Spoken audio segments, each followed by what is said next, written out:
A person with social anxiety disorder needs to take their every virtue and flaw in stride. It's not good or bad.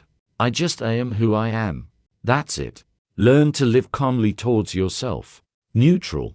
Experiment. Just for 5 minutes just to feel it. If you can do that for at least 24 hours, that's great. But if you start criticizing yourself, say to yourself, stop, I am neutral towards myself. I have the right to be anything. I am calm about it. I do not criticize myself or other people. Just get this experience of being neutral about your feelings, about any situation, about any state, so that you have this experience. Make this choice when you are communicating with others. Then at this moment you can be in the present, i.e., you can directly receive a new experience. As soon as you feel negatively about something, go back into past experiences and into repeating the same thing you had. To have a positive experience or any new experience, you have to put off the old self. You have to get rid of the image of the old self. It is not your present self that you are getting rid of, but the image and the ways of life that are hindering you in life. Put them aside. You need to form new ways now. To form, just have a neutral, calm attitude toward yourself, and see what you can do with other people. How you can treat yourself differently. Calmly, neutrally live. When you were little, when you were born, you didn't have any attitude towards yourself. Everything was neutral. You didn't know who had what attitude. You meet someone, you don't know who you'll get. What kind of relationship? That's how we will treat each other. Any experience is possible with any person. We can turn a relationship this way or that way, and we'll get one or the other. That's what you should start doing.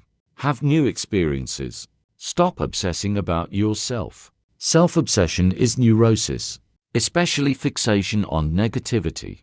When a person is always looking at himself, not at people, not at the world, he is fixated on himself all the time.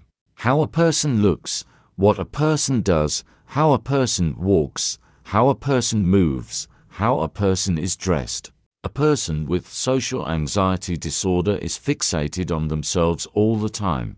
It makes it impossible for them to live. The person then lives all the time by these evaluations of other people. Next, we take away the evaluations. We live with you not for evaluations, but for the realization of love, friendship, relationships, family, those pleasures, sensations that we experience with other people. We don't need grades. Why do we need grades? We are not in school. Next, learn to notice where you are paying attention. You're not feeling well right now. Notice where your attention is. Attention must be made conscious. Shift it where it needs to go. If I'm on the negative right now, let me remember my strengths. If I am criticizing myself, neutral attitude, let me support myself. I have the right to be whatever I want to be. I don't need to become perfect or be the best in a day, because the best is always relative. There is always someone better, stronger, more beautiful. For example, you will try your best to be beautiful, young, and you will see just an 18-year-old girl who does nothing. She is young and beautiful.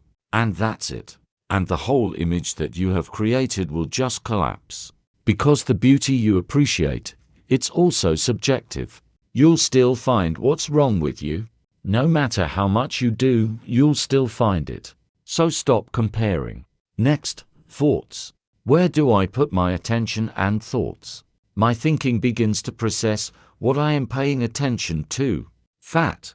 Oh, my life is going to be all fat. It's just something I'm going to obsess about. Wherever I go, that's where I'm paying attention and I'm going to think about it. So learning to pay attention, learning to notice thoughts and beliefs. So, what beliefs are running my life? Writing it all out. Also doing exercises.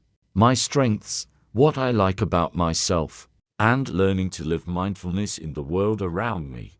That's the most important thing. A person with social anxiety disorder, shyness, shame needs to learn how to live. learning to further talk about their wants, needs, to talk about themselves, which so far is working out. How do we create this problem? Parents helped with it, other people helped with it. We continue to form this problem with our own thinking. You and I are slowly beginning to change that.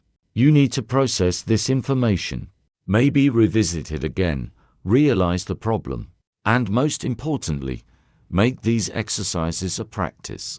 Try what I'm saying. Experiment, even if it works a little bit. Try it. A little experience, then more, then more, then more, and experience should appear. I wish you a good mood. See you soon.